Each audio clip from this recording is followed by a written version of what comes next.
আমার ছেলে আপাতত খাওয়া দাওয়া এনজি টিউব দিয়ে করছে। ও মুখে কিছু খেতে পারে না এবং ওর ডান সাইডটা আপাতত প্যারালাইজ আছে।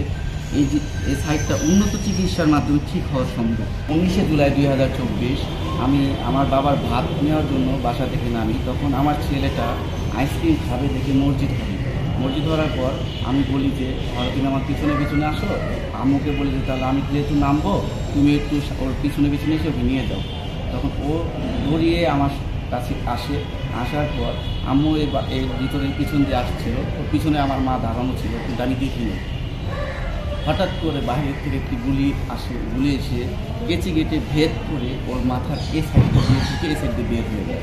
পরবর্তীতে আমি আমার ছেলেকে নিয়ে সরাসরি পার্শ্ববর্তী একটি হসপিটালে নিয়ে যাই।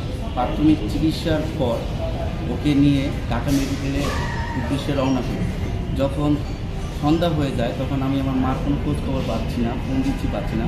পরবর্তীতে 8:30টার দিকে আমি আমার বাসার পাশের ফ্ল্যাটের লোকের সাথে কথা বলি যে আমার মাকে তো পাচ্ছি না, আপনারা একটু দয়া করে আমার মাকে একটু ফোনটা দেন, কথা বলি।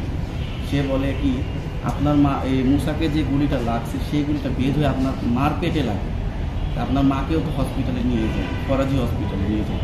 তখন বলার পর আমি তো আর কিছু বুঝতেছি না যে ছেলেকে নিয়ে থাকবো না মাকে দিতে হবে।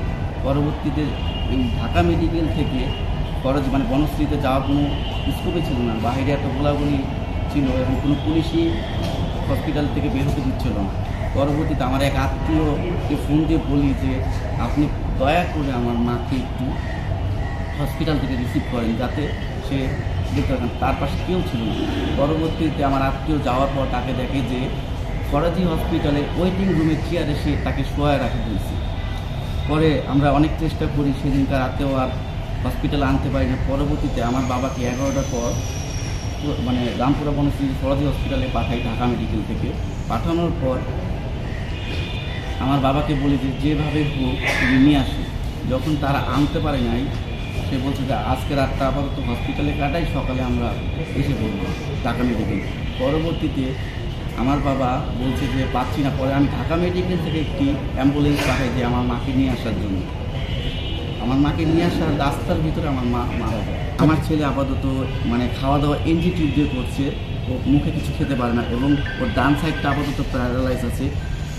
এই সাইডটা উন্নত চিকিৎসার মাধ্যমে ঠিক হওয়া সম্ভব, যেটা আমাদের হয়তো বাংলাদেশে খুব কমই আছে। যেহেতু ওর শুরু থেকে শেষ পর্যন্ত চিকিৎসা এখন সিঙ্গাপুরে হচ্ছে, তাই সিঙ্গাপুরের ডক্টর বলছে ঠিক হবে, কিন্তু এটা অনেক সময় লাগবে।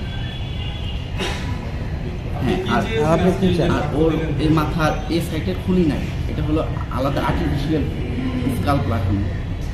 এখন ওর ডান সাইডটা আপাতত প্যারালাইজ আছে, নড়াচড়া করতে পারে না, কিন্তু ও কথা বুঝতে পারে, শুধু বলতে পারে না, হাঁটাচলা করতে পারে না, স্বাভাবিক খাবার খেতে পারে। আদালতে গেছি যে যারা আমার মাকে হত্যা করেছে এবং আমার ছেলের এই অসুস্থতার জন্য যারা দায়ী, তাদের কঠোর একটি শাস্তি হবে। সানবিট সব দিবে সামাল।